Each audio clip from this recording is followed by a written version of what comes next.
have worked on some other productions that Darren had been involved in, and so when this came around, he asked me to contribute the storyboards.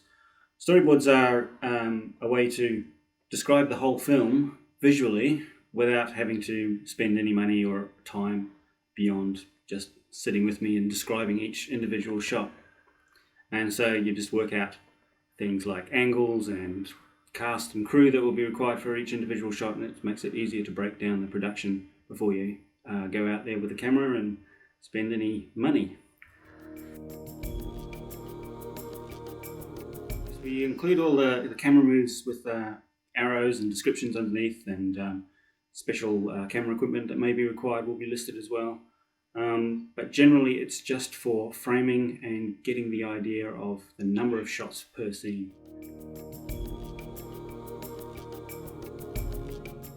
This took about 3 or 4 sessions of 2 or 3 hours each, just sitting going through each individual shot. Some shots don't have to be drawn up if they're just very simple back and forth kind of thing, so you generally deal with the shots that involve some creative camera angles or visual effects or special makeup or extras, or some special shot is what's really important.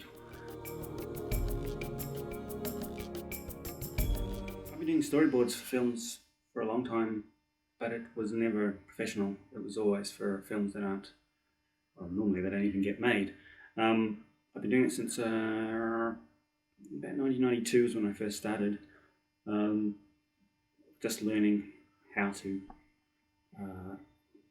translate film into drawings was my first experiences, just figuring out how much information was required and how little and how much you can get away with. And by the time, about 97, I did some work for a film that actually did get made and won awards and was a very popular movie in New Zealand, and so I considered that my first professional experience in movie land.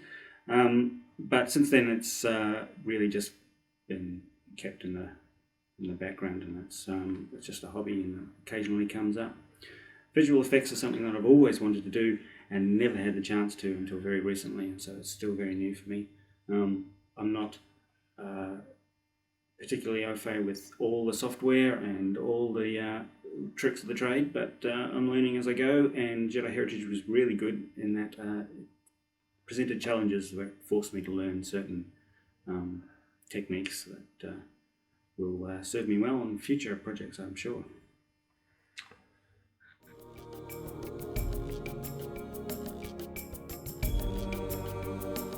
The visual effects that I was involved in were all computer generated or computer composited, which means I have to be on the set occasionally when the shot involves something particularly elaborate. But usually I only come in after the fact and deal with the shots after they're done, which means to take the shots that need the effects, Darren comes in and describes them to me exactly what he wants, and I will try and recreate that, and I will first create a very simple version of the shot, and when he approves it, I'll do a full rendered version using sometimes computer graphics, sometimes just simple additional camera moves or mixing between 2 shots to create something special.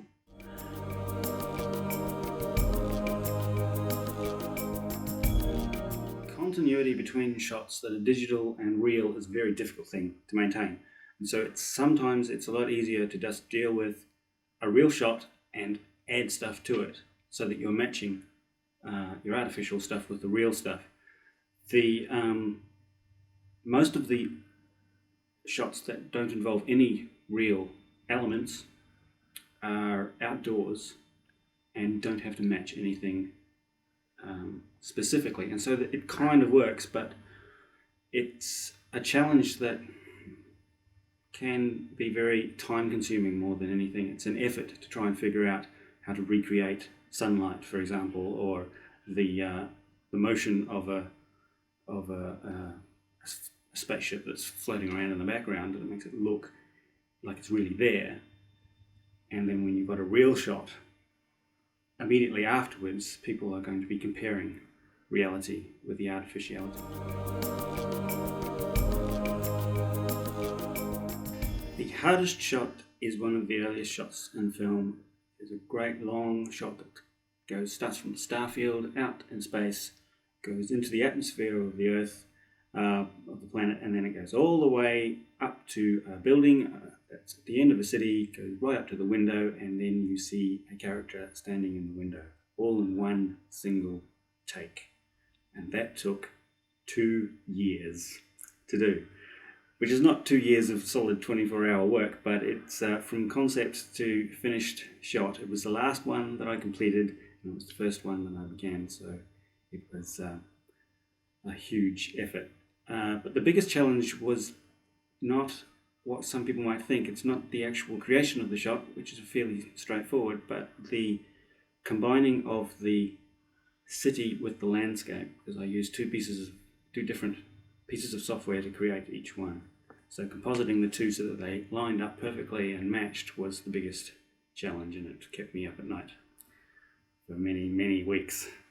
The finished shot looks pretty good. It's not as perfect as I'd hoped, but a lot better than I dreamed, and so I'm pretty happy with it. And the director's happy with it, so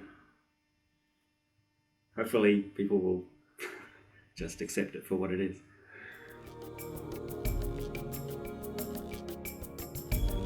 I use Lightwave to do my 3D generation. It's a lot easier to use for making the objects that I work with. It's not the best renderer out there, but it is definitely the easiest to use to make the models. For the landscapes that you see, I used a program called Terrigen, which is a fairly common free piece of software out there that just generates very realistic atmosphere and random land generation. Because the two aren't integrated, that's the difficulty to combining them. But I did a pretty good job of it, and that helps a lot. Terrigen has a problem with it in that everyone recognizes its style as soon as they see it, but it doesn't have the ability to put objects in it. So if you cover it up with objects or integrate it with a very believable camera move, then people will be more accepting of it, I think. That's my hope. Yes, I composite in After Effects, which up until a few months ago I didn't even have and didn't know how to use, so it was kind of a last minute kind of learning experience. But I managed to figure out most of the tricks pretty well, and it looks pretty good in some scenes, I think. You wouldn't even notice sometimes.